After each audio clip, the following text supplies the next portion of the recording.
Hi, my little starlights. It's Daryl checking in. And I say starlight because we are beings of the stars, and we actually have stardust that fall on us every year. The latest measurement I saw from Scientific American was 6,700 tons. And now remember, a ton measurement is way bigger than we think. So imagine that. So we are beings of light, and we do have some stardust. So little starlights. I wrote a couple things down. I don't want to forget to talk about them. Vedic astrology is, to me, so insightful because it helps guide me, along some spiritual principles. And, even though we may feel that we have free will, in some instances, we kind of don't, but we have the illusion that we do, right? So even if we think we're choosing, things are brought to us in a certain way, and karmas ripen for each individual at a specific time based on your alignment in your chart. But what's happening this week, we've had Venus and Mars have been hot on one another. They're still there, still hot on each other, but they're they're gradually moving from Sagittarius to Capricorn. And that so in those signs, we have nakshatras, which are even smaller divisions and give off certain energies specific to each planet and its location. So one of the things I want to talk about is in Uttara Ashada, that really means later victory.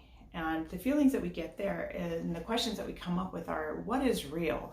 What are we seeking and what are we doing here, right? And in Sagittarius, we have this high-minded, seeking higher ground and wanting to maybe even grow along the spiritual lines, seeking the truth of things. And as we're taking Mars and Venus are going through into Capricorn, a much more serious placement, Uttara Ashada gives us this, like I said, what is real? And we can look at our relationships. And I say relationships because Venus is about relationships. It's about our happiness. It's about our joy and the things that we want to have in them.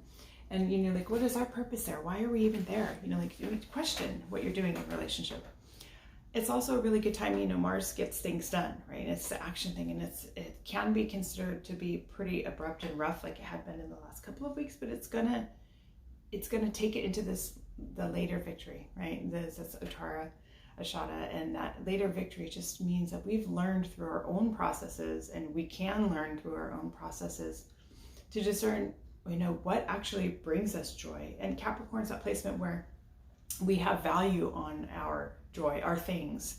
Capricorn wants, it's an earth placement. It's feminine, so it's inward. It wants safety and structure and looks for design around that. So this reviewing connecting our relationships and our getting things done to this feeling is something that's naturally coming up.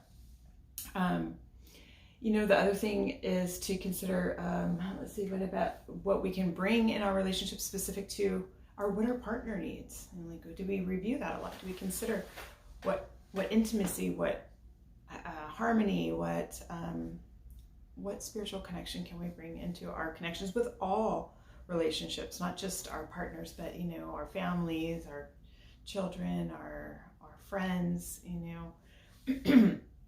It's really an opportunity for us to grow. They are like hot and heavy on top of each other. So this is called, like I mentioned before, a planetary war.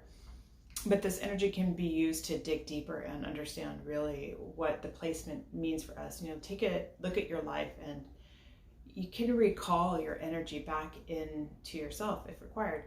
I recently went through something where it was a great learning experience for me, because with all love and respect, I realized that the way that things were working for me was no longer serving my highest good and the highest good of those around me. And instead of saying, I quit, I used something slightly different, which is I stopped doing that behavior or stopped engaging in that realm that was drawing me away from my true center, my dharma, my truth. And I don't engage in things like that these days. I do love putting my heart out and sharing and bringing other people into space too. But you can't change other people, and you can't drag them anywhere. So, I show up and I do the best that I can. And sometimes it falls short in others' eyes, but You know, this is where we have our own spiritual experiences, you know, like our dharma is our truth. And then our kama, K-A-M-A, is our desires, like the things that we want. And we want to bring in beautiful things, generally speaking, but does your life reflect that?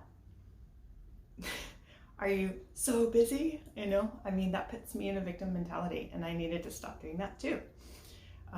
So stopping something and shifting my attention into other realms, you know, really, it's really been helpful for me.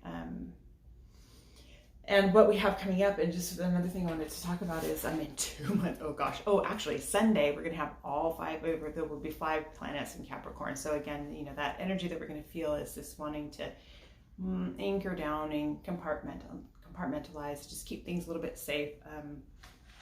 And Capricorn's also a placement where we like to avoid the bad things or destruction, I guess.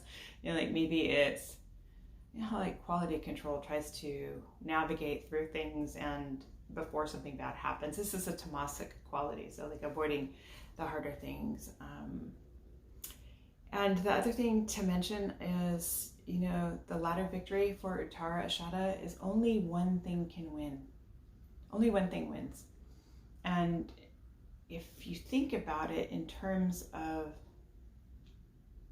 surrender and allowing spirit to flow through the best that you can, and we release those things that are no longer serving for your highest function and the function of others, that's a win, even if it doesn't look like it. You know, the next other thing is, oh my gosh, you guys, the next 2 months are going to be a lot happening. There will be a lot happening astrologically. Every planet is going to be moving a sign. So that's a big shift for the world, for everybody, right?